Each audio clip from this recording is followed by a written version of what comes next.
Okay, so it's 9 o'clock, so let's get started. Um, so hello everyone, welcome to our today's museum seminar. It's really exciting and my great pleasure to welcome really my old friend Dr. Hu Xiaoyu from Tsinghua University to share her recent work with us today. So, well, I know Xiaoyu for a very, very long time. So I'm gonna just do a very brief introduction. Xiaoyu actually currently is a full professor and the director at the Institute of Immunology at Tsinghua University in Beijing. She actually completed her undergrad study in of medicine degree from Beijing University, and then she finished her PhD training in immunology from Cornell. As I said, I know Xiaoyu for a very, very long time. Her lab actually is really being very, very creative and super productive for the past almost 10 years. Xiaoyu's research interest is mainly focused in understanding molecular mechanisms, how they actually regulate functionality of different cell-cell interaction, which involve in host defense and inflammatory responses. And then the main immune cell type her lab interested in studying, including macrophage, myeloid cells, and intestinal epithelial cells. So one of the focus of her lab is to uncover transcriptional, translational, and the metabolic machinery which regulate macrophage and the intestinal epithelial responses to pathogenic and the inflammatory environment cues. As I said, Xiaoyu has been super productive for the past few years. She has been authored over a lot of top tier publications, and then with all the groundbreaking discovery, she's received multiple different awards and honors, which including Christina Fishman Award to Young Women Investigators from International Cytokine and Interferon Society, Distinguished Young Investigator Award from NSFC, and Newton Advanced Fellowship from UK Loyal Society and Young Scholar Award from Psoriasis Foundation. So it's really exciting to have Xiaoyu be with us today, and I think she's going to talk about mast cells today, probably related to her recent work. So thank you, Xiaoyu, for being with us today, and then we're exciting to looking forward to your talk.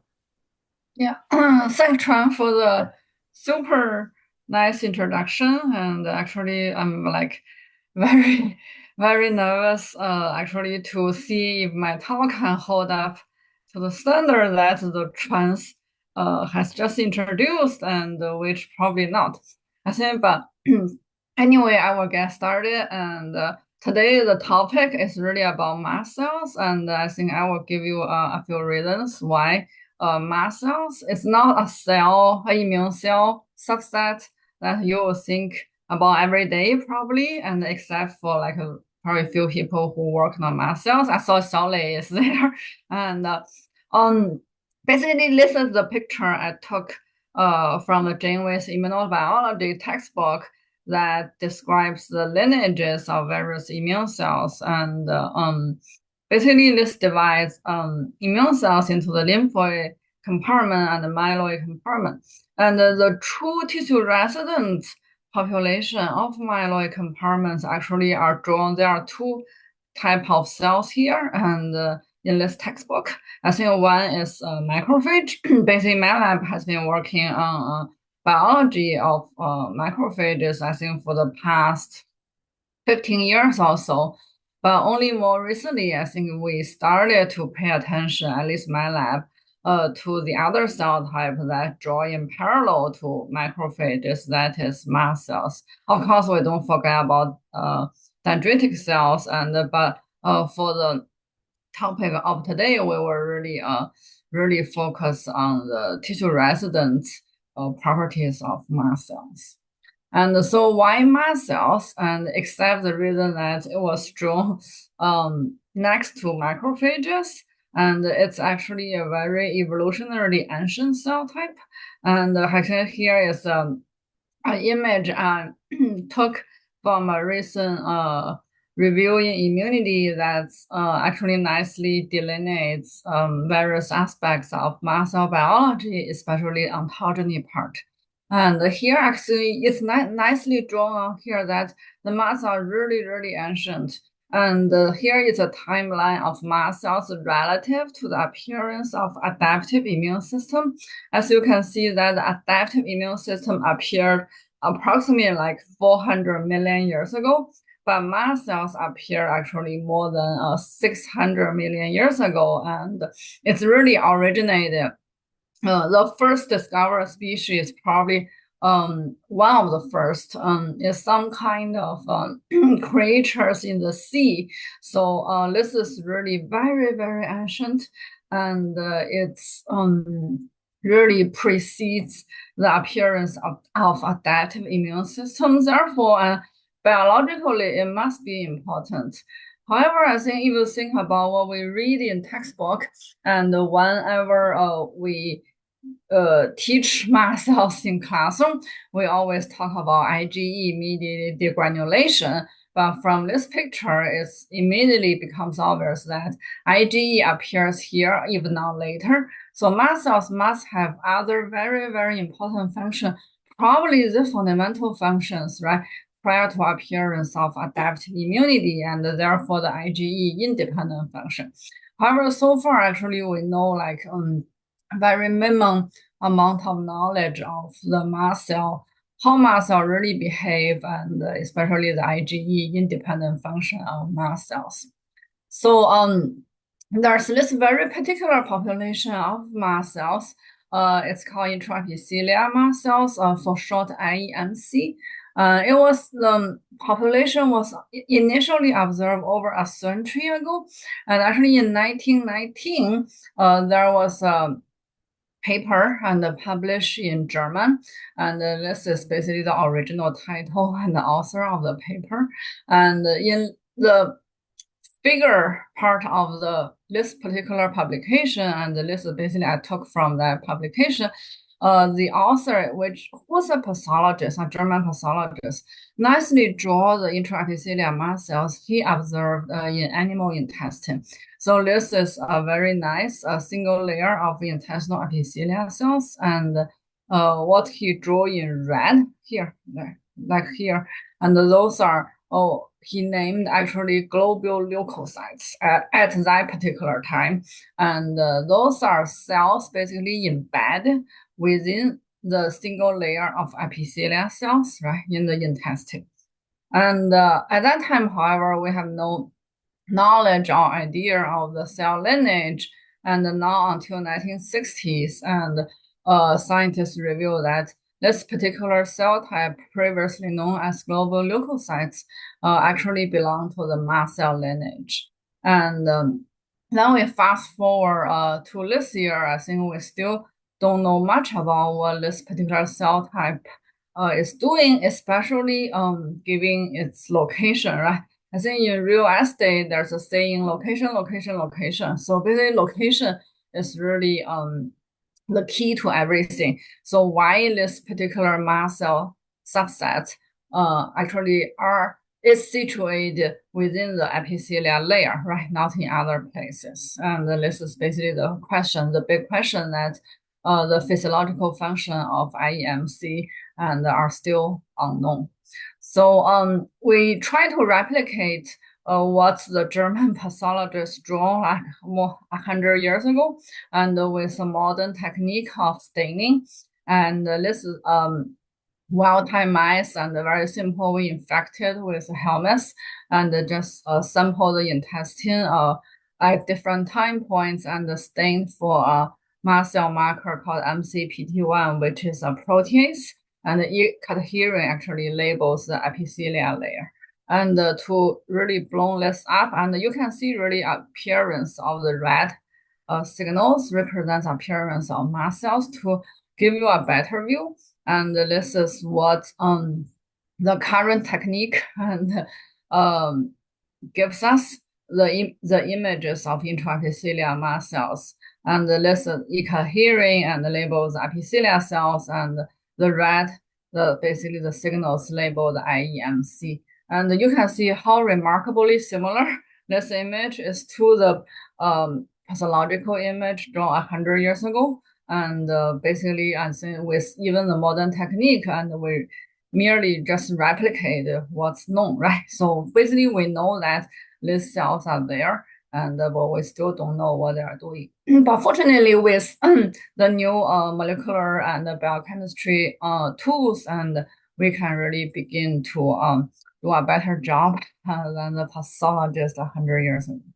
So yeah, so we can actually also use flow cytometry to quantitate this particular population. Here we use the CD117 kit versus FC epsilon receptor 1, and we can see that in the steady state without helminth infection, there are actually no intraepithelial mast cells, and with infection and the IEMC appeared and it peaked around day 14. Actually, it's really it's basically the number goes from nothing to there's something, and again we can really better characterize it, and it actually express integrin beta 7, and we can co-stain the beta 7 with MCPT1. So beta 7 nicely co-localized with MCPT1. So we know that the IEMC actually co-expressed, right? The MCPT1, which is mast cell enzyme, and also beta 7 integrin. And so basically based on this characteristic, we can really characterize mast cells, so-called mucosal mast cells, into two subsets, and based on their location and the molecular markers. And I think nowadays, if you read literature, and it might be rather confusing because some people call all mast cells in mucosal surface called mucosal mast cells, MMC, but actually there are two very different populations, and one population is IEMC we talk about, and another population is it's actually very hard to find a name for it. So actually we came up with this particular name called mast cells in laminopropria, called LPMC. Basically, right, the name stands for mast cells in laminopropria. So if we visualize it in drawing, those are the IEMC and those are LPMC that are situated in laminopropria. And I want to add a note that during helminth infection, the IEMC numbers appear from like 0 to actually a lot of them. But LPMC numbers really do not change. I think for the interest of time, I did not show the data here, but the numbers really remain constant. And now we can actually distinguish these two populations, right, by facts, and one is beta 7 positive, another one is beta 7 negative. Yeah, so what's the function of IEMC, right? So based on this marker, we can actually sort the cells. So we can do the beta 7, we can do the sorting based on beta 7. So the beta 7 positive cells will be IEMC, and beta 7 negative cells will be LPMC. And it becomes immediately obvious that those are two very distinct populations, and actually I didn't show data here, and if we compare them to macrophages, I think one population looks closer to macrophages than to another population. So those two populations actually have really not have very, they have something in common, but they are also really, really distinct. And so here are some signature genes that are specifically expressed in IEMC, but not expressed in LPMC. And this is to see this clearly, and those are the genes. And I think one feature of the genes that are specifically expressed in IEMC is that they are involved in cell-cell interaction. We see lots of cell-cell interaction genes, right? So this immediately suggests that IEMCs are engaged in extensive intercellular crosstalk, which is actually not surprising given their physical location is within the epithelial layer. So the next question is, okay, how IEMCs actually a crosstalk with their neighboring epithelial cells. And we started from this point because we thought that this is one very important feature that could possibly distinguish IEMC from other cells. And so we devised a in vitro culture system, and actually we learned actually from the previous culture systems and with a few twists, and basically we derived bone marrow cells with L3, and in this way, actually lots of people did it this way, we can get so-called BMMC, bone marrow derived mast cells. And those cells actually they more or less resemble so-called LPMC because they are MCPD1 negative and alpha E beta 7 negative. And with a few more cytokines, and we can get the cells to become alpha E beta 7 positive and MCPD1 positive. And we call those cells called IIMC, standing for inducible IEMC, just to distinguish them from the in vivo isolated IEMC.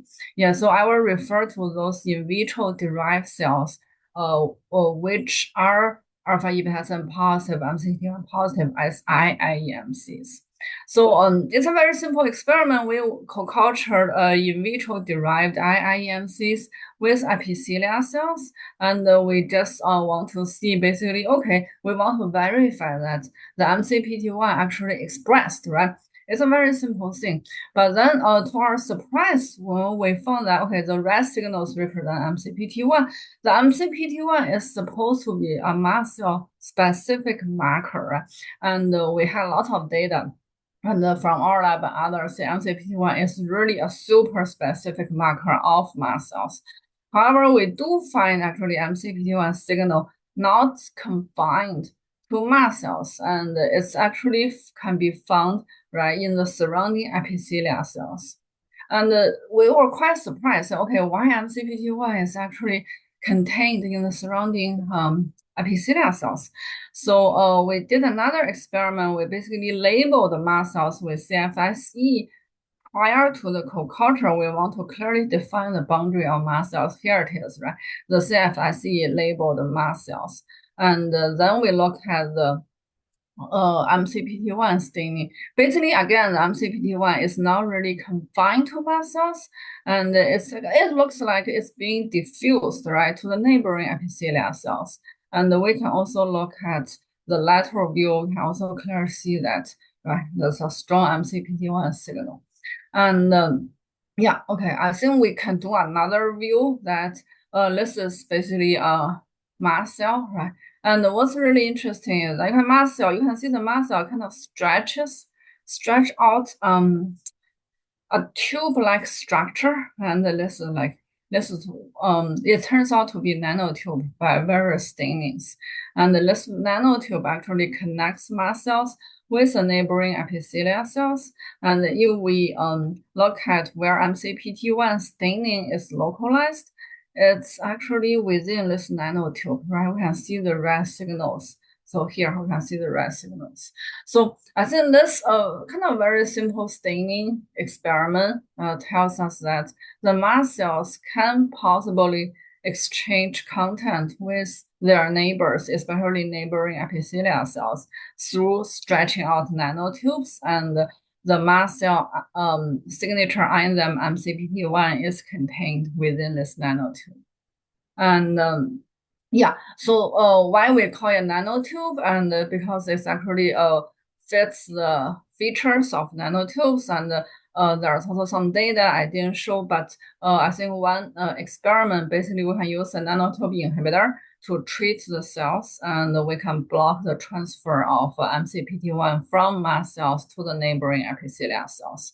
So with also other pieces of evidence, and collectively we believe that at least one way by which mast cells can exchange content is by stretching with nanotubes and to be in contact with neighboring epithelial cells. Yeah, basically this is a model that the IEMC can possibly stretch our nanotubes and can deliver some cellular contents to the other cells, particularly in enterocytes. And but then what's the function, right? What kind of cellular contents are delivered through nanotubes? And yeah, I think basically it's a very tough question, and we struggled for actually a very long time to figure out.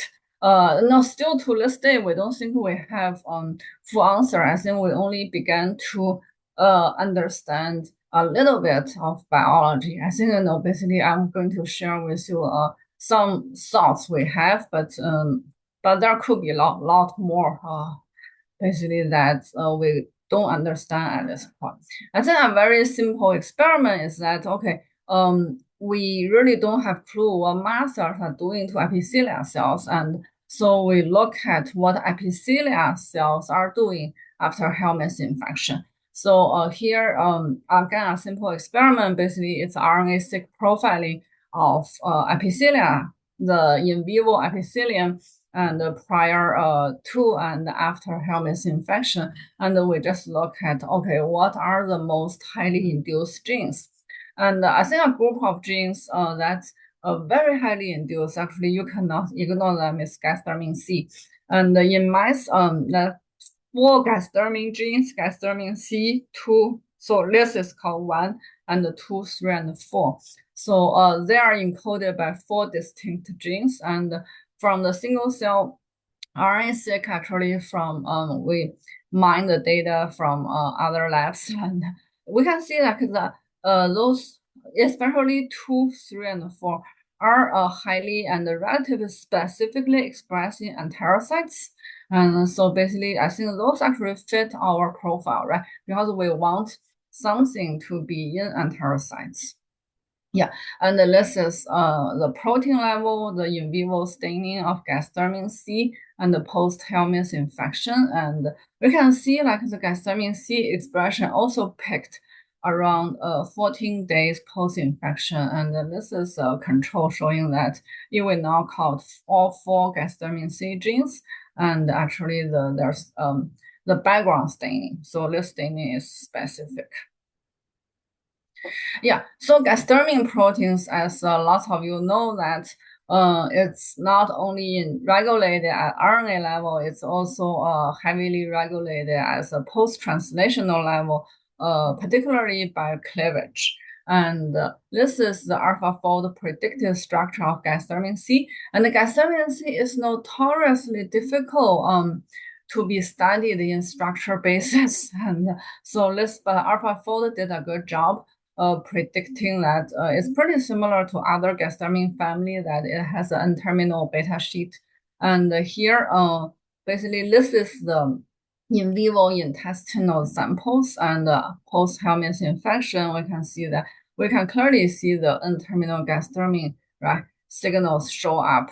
And I think it's after it started like around day 7, day 8, but it peaked at day 14. And so basically the gasdermin not upregulate, not only upregulated at the RNA level, but also the gasdermin undergoes cleavage and generated N-terminal fraction of gasdermin, pretty similar to all other gasdermins.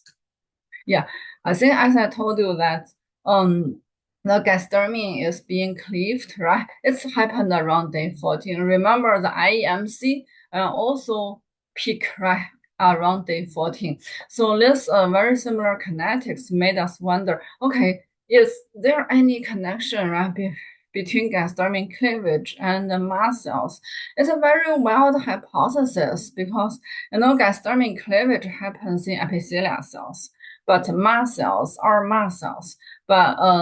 But we tested this hypothesis anyway, and using a genetic model of, I will call it mast cell deficient. Basically, it's mutant mice with a fraction of CK promoter being inverted. So basically, this particular mice did not have any mast cells, but of course it has other deficiencies. So it's not a perfect model, but clearly it works for our purpose because it has really 0 mast cells. And in this wild type mice, we can clearly see the N-terminal gasdermin C cleavage, but that's in epithelia cells, right? Remember, and post-Helminth infection. But I think really surprisingly and remarkably, and in the mast cell deficient animals, we do not see any gasdermin cleavage. So this tells us that the IEMC, right? At this point, not even IEMC's mast cells are somehow required for the cleavage of epithelia gasdermin C. And is this just simply a requirement, or the mast cells actually are sufficient for activation of gasdermin C in epithelia?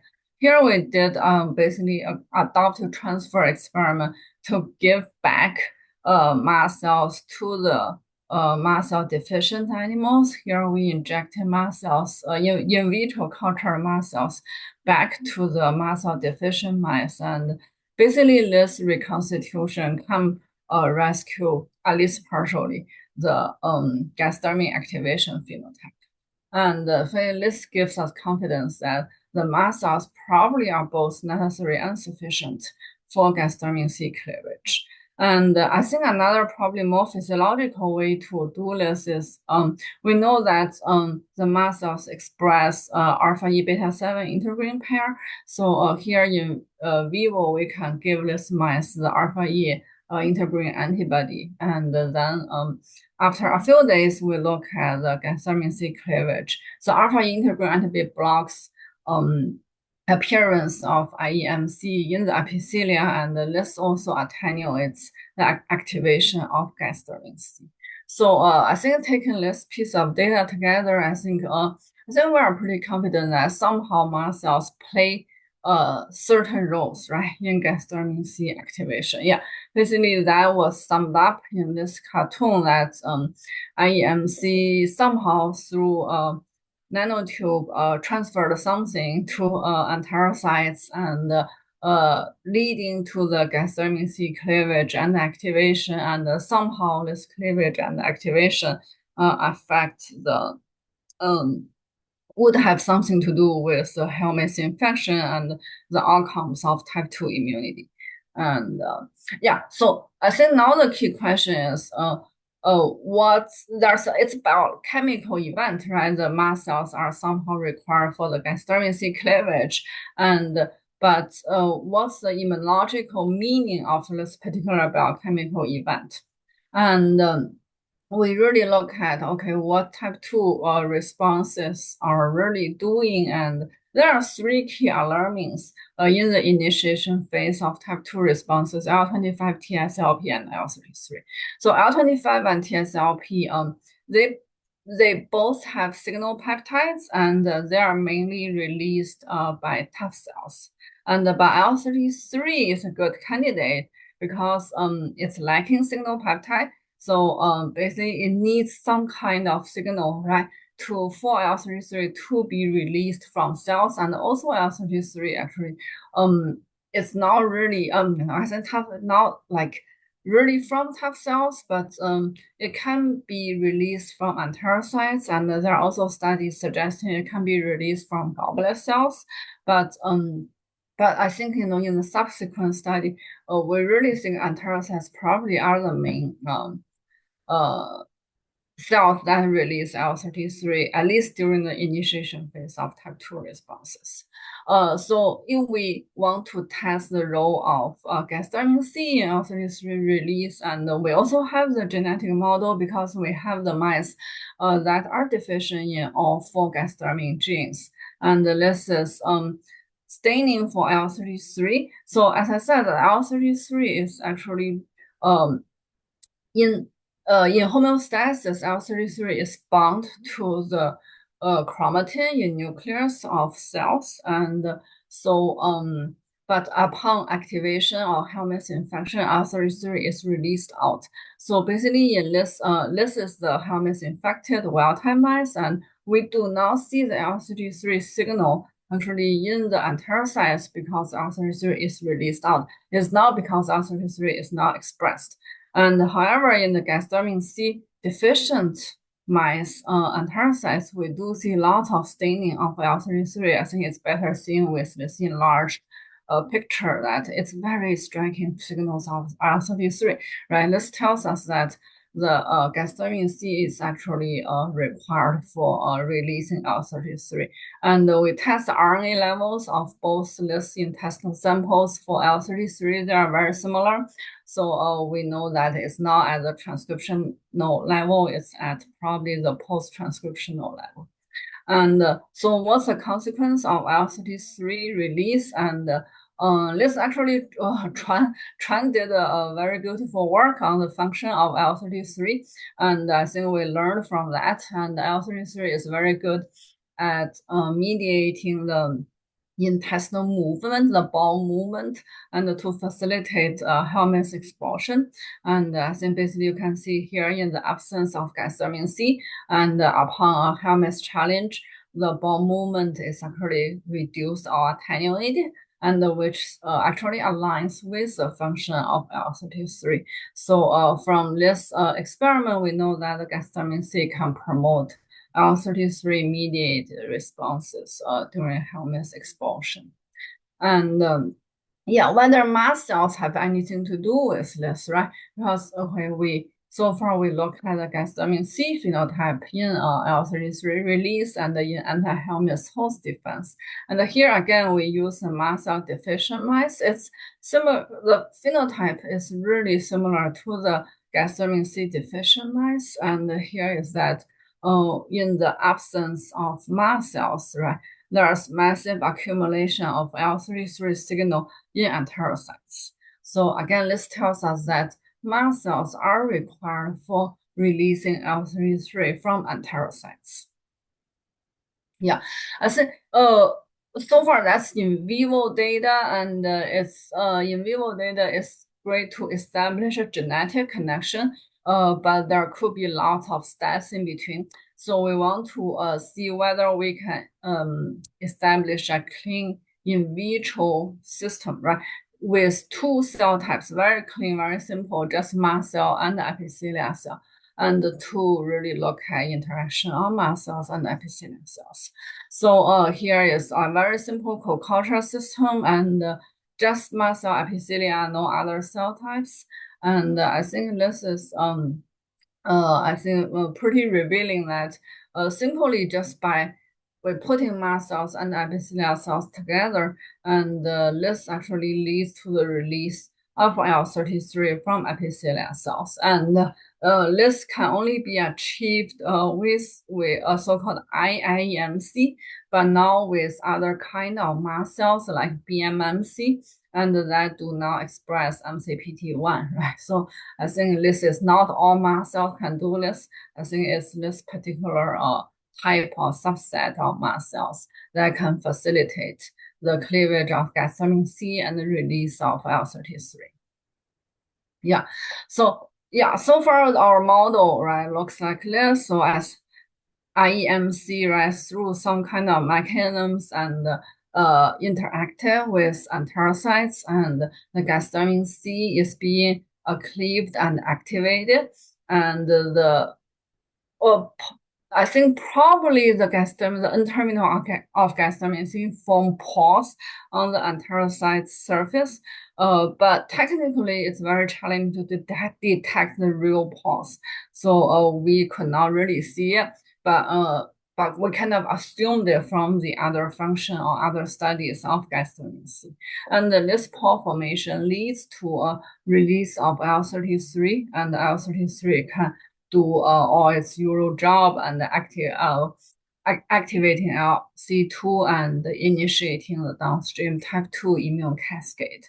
But now the million-dollar question is, what is being transferred from IEMC to enterocytes, right? This is a biochemical event because gastamine C is clearly being cleaved by something, probably from mast cells. And again, this takes a long time to figure out, and Xiaofeng's lab is a really expert, the world expert in gastamine, biochemistry, and all aspects of gastamine. So we collaborated with Xiaofeng lab and to figure out what's the biochemical event that leads to gastamine C activation. And I think pretty much, I think the postdoc He Huabing in Shaofeng purified all enzymes from mast cells and to do a very clean in vitro biochemical assay to incubate basically to incubate the enzymes with purified gasdermin C and to see which actually mast cell derived enzymes cleaves gasdermin C. And I think it's really obvious that the MCPT1, right, is can cleave gasdermin C, right? So this is basically a biochemical evidence that the MCPT1 and can possibly cleave gasdermin C in vitro setting, but how about in vivo setting? So we generated MCPT1 deficient mice, and this is a global knockout mice by CRISPR technique, and in the MCPT1 deficient mice, the gasdermin C cleavage is also attenuated. So, but I have to say that this, you can see there's still some gasdermin C cleavage left. It's actually different from the mast cell deficient phenotype, right? Remember in the mast cell, total mast cell deficient mice, there's literally no gasdermin C cleavage. So we think MCPT1 is one enzyme that can cleave gasdermin C, but probably is not the only enzyme that can do the job. There might be other enzymes, and I think this process is under, investigation, and hopefully we can figure out what other enzymes are doing this, or it could be a rather complicated loop, actually. Yeah, again, we look at, because we have the MCPT1 deficient animals, and we look at biology of this animal because it has attenuated gasdermin C cleavage, right? So we think, okay, this may also lead to a compromised IL-33 release, which is the case. So we do see accumulation of IL-33 in enterocytes of MCPT1 deficient animals. But again, this phenotype is not as strong as the as the gasdermin C deficient animals and as the mast cell total deficient animals, right? And but this again tells us that okay, MCPT1 actually is part of the explanation of the IEMC phenotype, but it's not the only explanation. Again, of course, biologically, because there's reduced IL-33 release and the host defense to helminths is also compromised. And yeah, here is a model that that looks okay at the moment. That's all I can say. And but the time may prove it's wrong, or it may need lots of correction. But this model I'm trying to present to you for your feedback is that it fits all the current data, but it doesn't have to be correct, and most likely it's not going to be correct, right, over years. But this is basically what the model that can explain what we have seen so far. That it's an IEMC, right? Extends out nanotube, and there could be other ways that IEMC communicate with neighboring cells and the transfer enzymes and such as MCPT1, and there could be others, right? It's not only limited to proteins, and we suppose, and to neighboring enterocytes, and one of the enzymes that is being transferred is MCPT1, and it cleaves gasdermin C protein to release the N-terminal of gasdermin C. And the N-terminal of gasdermin C possibly form pores on enterocyte surface, leading to release of IL-33. And IL-33 alarming does all its usual job. And this basically phase of the type 2 immunity that was not really appreciated previously, and because it was a function of IEMC, and I think hopefully we try to put back the function of IEMC into the back onto the stage of type 2 immunity. And also there's a nice preview by Nicola Harris group, and that call this new superhero of the of the intestinal immune response. And here they draw, of course, a few question marks, right? Other items, and they nicely caught up. And I think I think it's more colorful model than ours, and it's really simple, beautiful. But I think there are so many unknowns again, right? For example, where what's the ontogeny of IEMC, and what are the other functions and other enzymes, and what is doing in addition to cleaving gastamine C, releasing L33. Do IEMCs interact with other cells in intestine? Basically, yeah, I think there are basically like millions of questions that remains to be answered. And yeah, I think finally, probably the most important slide is that I really like to thank the people who did the work, and it's really spearheaded by a postdoctoral fellow, Yang Liu, in my lab. And basically, yeah, she did all the in vivo experiments and the very complicated stuff. And also the biochemical parts was done by a postdoctoral fellow from Shaofeng Lab, He Huabing. And they are very good friends, actually. They both trained at Tsinghua PhD program. So it's a very close collaboration between Tsinghua graduates, as well as a close collaboration between immunologists and biochemists. And of course, we need funding and to do this. And we are actually a pretty happy lab, I have to say. And maybe my lab members don't agree. So this is every year we go out. This is basically a picture from last year that we went to Inner Mongolia. And I haven't updated the picture from this year. This year, we just came back from a trip to sea fishing. And okay, and the most important slide, and there are postdoctoral fellow positions available. And if you interested in studying the the true biology of tissue-resident myeloid cells, right, such as macrophages and mast cells, please feel free to email me. And I think my email is pretty easy to be found. And yeah, I think I really believe that the mast cells and macrophages are fascinating because they sit right within the tissue, and they can do many things that really close connected to the tissue microenvironment that the other cell types cannot do.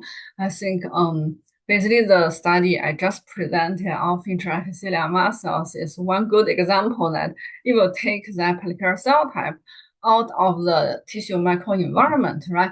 And then IEMC is not IEMC itself. So the same for macrophages. We have actually projects on macrophages that closely connect their properties, unique properties, to their unique tissue microenvironment. I think this is really, I think, direction for me. I think for my lab, the Laboratory of Innate Immune Effector Function for the next 10 years is to delve into the biology of myeloid cells in tissue microenvironment. And thank you very much. I think I would really like to leave enough time for discussion, because I think there might be a lot to talk about, and I really like to like free flow of ideas and probably challenges of our model. Yeah, thank you.